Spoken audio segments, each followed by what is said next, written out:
glad that you are all here.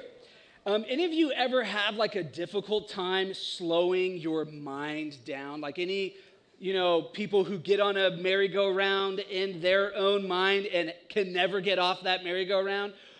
For me, I went to a counselor once and he told me I had OCD. I wasn't the compulsive person, but I was the obsessive person. Like I get on mental loops sometimes and then I obsess about things.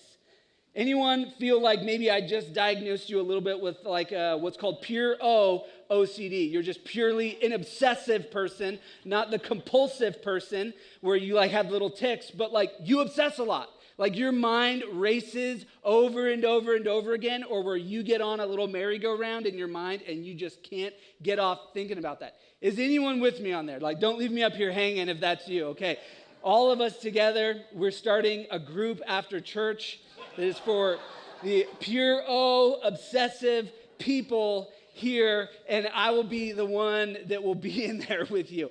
That's often who I am, and maybe if you're not necessarily like a mind looper where you get on some like looping patterns in your mind, but maybe you're like a mind racer where you feel like you are running 100 miles an hour in your own mind and you cannot get off that. Does anyone kind of fit in that description where it's just like, I just feel like I'm running. I can't go to bed sometimes. I wake up in the middle of the night sometimes. I have a hard time staying in conversations sometimes because it feels like I'm mentally running a marathon. And not only that, I'm like mentally running this as I'm juggling. Does that anyone like describe anyone? Where it's just like you have so much stuff in your mind going.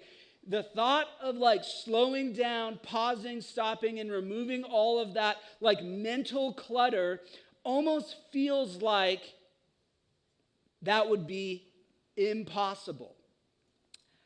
I'm right there with you. Often I get on mental loops and obsess, and it can be really hard to like just pause and slow down. And as we move into January, into 2025, I just want to encourage us, especially as we move into this 21 days of prayer and fasting, part of what that is intentionally slowing your mind down. It's intentionally finding and communing with God in a way that He becomes the focus and not the merry-go-round in your mind and not the mental marathon you're running as you're juggling 10 different thoughts. And so, you know that actually Solomon wrote about this in the book of Ecclesiastes. He called it, what that is often anxious striving. Tell me if this biblically relates to you a little bit. This is what Solomon writes. He says, what do people get for all the toil and anxious striving with which they labor under the sun? All their days, their work is grief and pain. And here it is. Even at night, their minds do not rest. You just feel like Solomon opened you up as a book and read you right there? Because I often read that and I go like, that feels like me. Not only does it feel like my mind won't even let me rest, but it feels like the things I am doing feels like it's just toil and pain because my heart isn't able to actually pause and like live within the moment. That can be me. And so as we move into 2025, I just want to encourage us when we go into these 21 days of prayer and fasting that we actually begin to employ and to utilize and to create some new habits. Because I'm someone who just believes that if you want to change your life, often it's around the habits that you have. And who you are today is often a result of the habits that you just have in your own life. And if you want to change your life, often you change your habits. Whether that be food, physical, spiritual, mental, emotional, like change the habits often will lead to changing your life. But one pastor puts it this way. He says that if you really want to change your habits, you have God change your heart. Because often our habits are just a result of what's going on in your heart.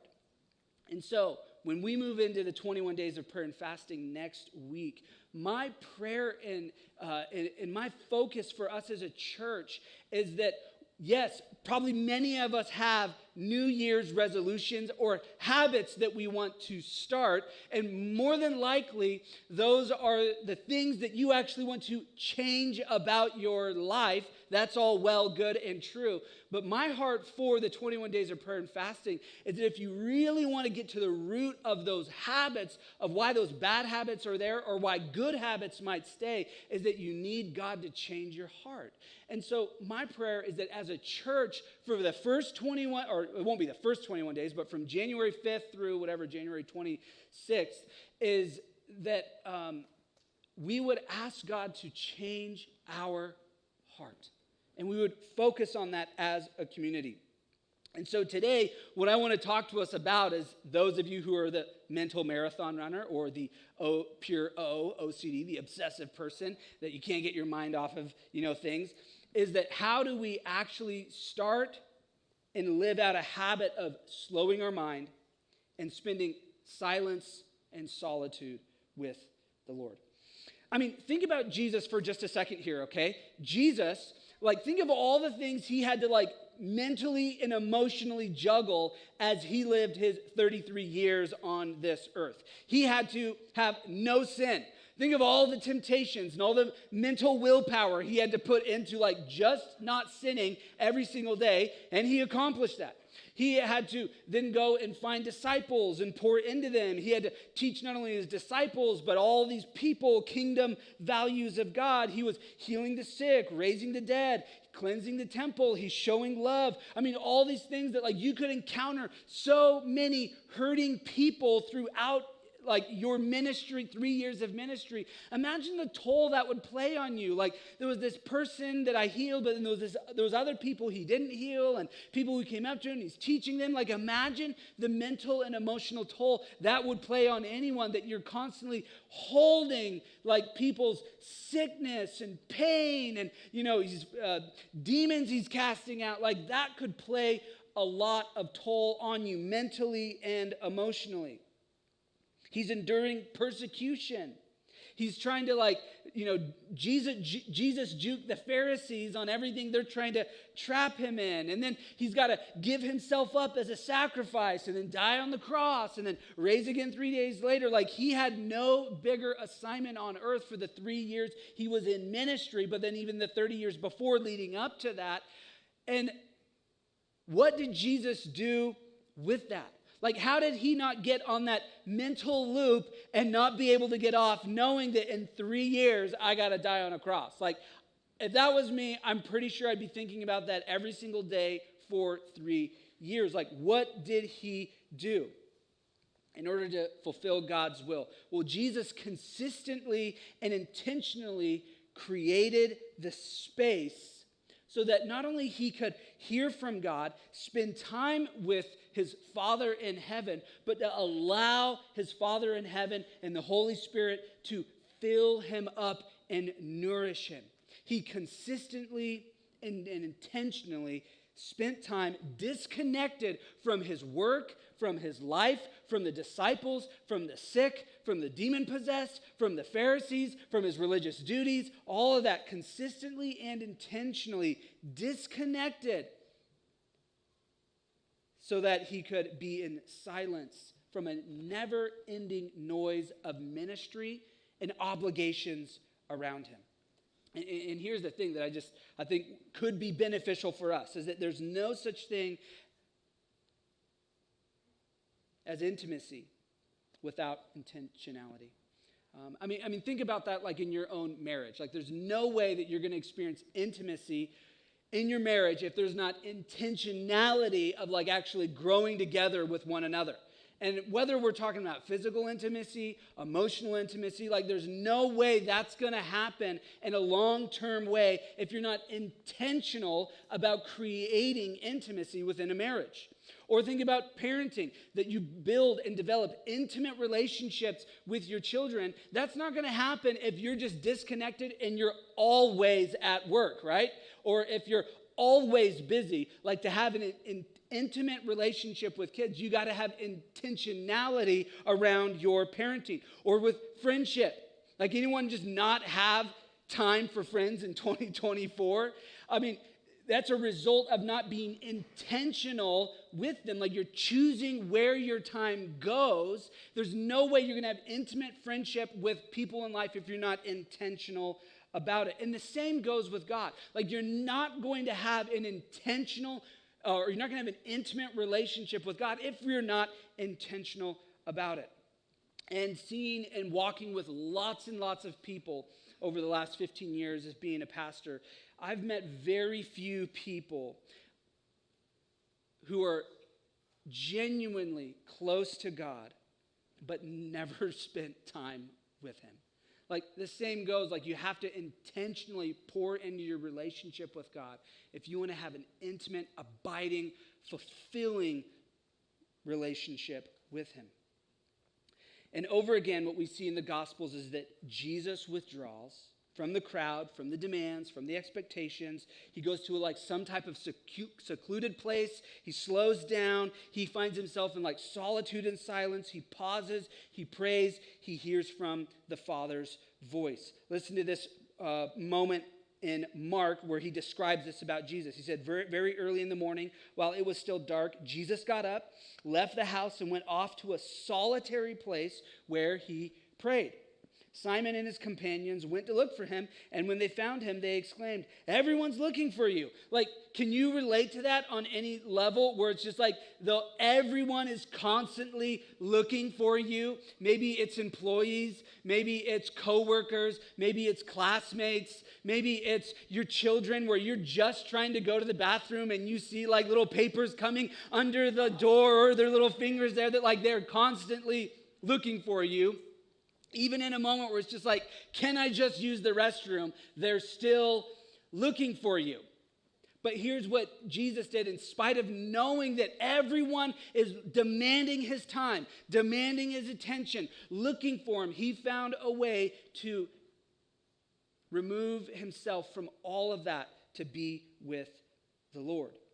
And for us, what can happen is in life where we get so busy, and all of us love probably pouring out to other people, whether it's coworkers, family, friends, other classmates, we pour out and pour out. We're if this little vase of water resembles your life where God has, you have so much you can give, where you end up pouring out and pouring out and pouring out, and where maybe it's you're putting the kids to bed, maybe it's you got stuff going on at work, you're trying to help a coworker out, you got family that you're trying to help out, you're trying to go through all of life, and you got sports teams and soccer and school and ministry and groups and church and all of that, and it ends up running dry.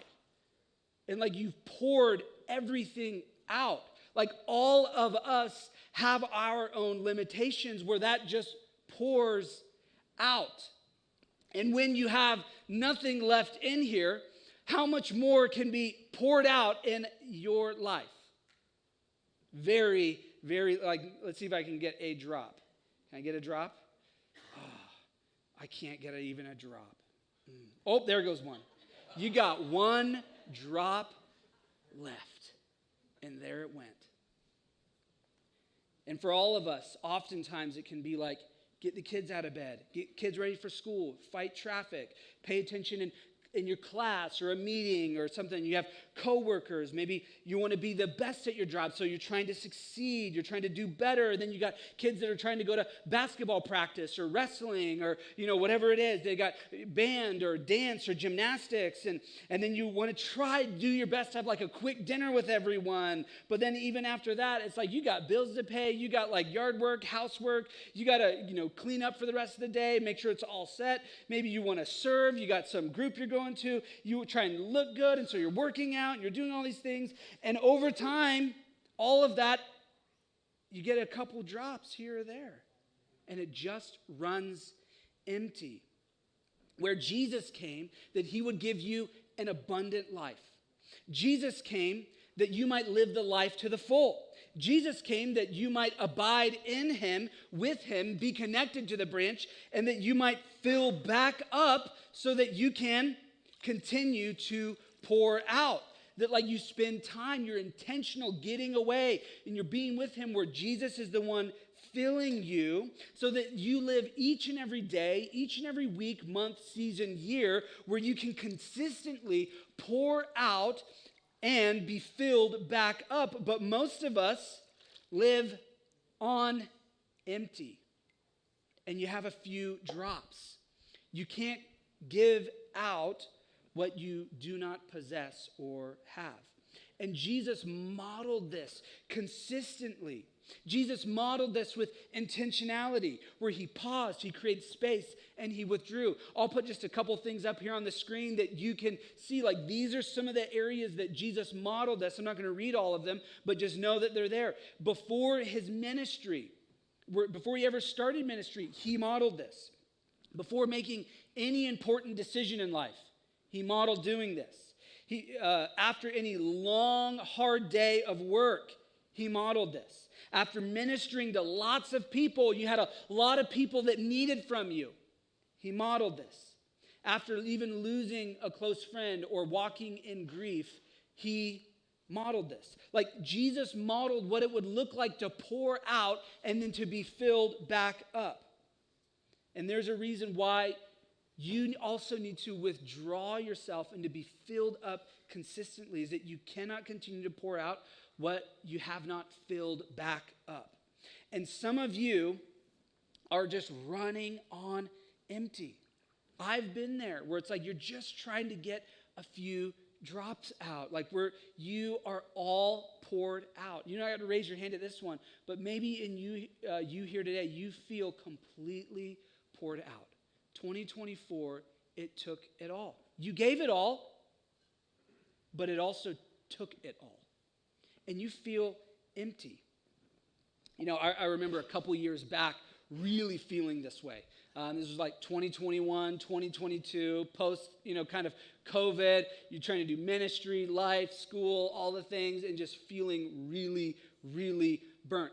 Found myself down in California with a counselor who's spending all day with me and navigating, like, what are the deep things in your heart that's going on, why you feel anxious, why you feel burnt out, why you feel like the world is like crashing and weighty on your shoulders. And there was a lot of outcomes of this time that I spent, but some of the outcomes that the counselor is kind of like asking and shaping and trying to form this around is like, what are your fears? What are the things going on inside you? And I remember one of the things that he had me write down that I ended up writing down and been trying to think through is like the pressure that I can like place on myself of like feeling like I have to get it all done or else I'll let everyone down.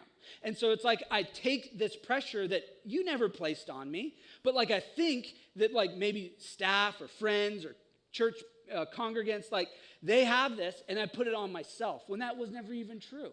It's like, that wasn't there. That was you who came up with that and then placed that on yourself. You're like picking up weight and putting it on yourself. Where it's like, and then you like move closer and closer and closer to just feeling completely burned out. That's like this need of like feeling like I'm not enough, I'm not getting enough done, I have to be more, I have to be someone, and it's just like this pressure that's there. And maybe if you're like me and you can feel that, and then you couple that with like the obsession, pure O, where it's like you're looping, but also you got this pressure, and then they kind of interact together, and it can be a nightmare. That maybe if you're like me, where you believe that your value comes from what you produce, or you feel like your value comes from the type of success that you are, or that you end up having in your career, life, family, school, whatever it may be. Where like you feel like your value comes from what you accomplish, how you perform, like how you give, and like how great that feels when that comes out, whatever it is. And for me, like all of that resulted to me feeling anxious, overwhelmed, and terrified of what my life looked like. And maybe that can be you a little bit as well. But here is what God tells us. He says in the midst of all of that, to be still and know that I'm God. And right here, the psalmist writes this, that it's not just know that I'm God, know that I'm there. Know that I'm with you. Know that like when you're going through hard times, I'm there. Know that when you're feeling anxious, I'm there. Know that when you're feeling overwhelmed, I'm there. Know that in all your busyness in kids and work and school and relationship and marriage and parenting and career and success and all that stuff, just know that I'm there. But what the psalmist writes is to first be still. Be still and know that I'm God. That like there's something about the busyness of life and the like looping that we can get on and the marathon that our mind can run or our life can just run, is that the psalmist knows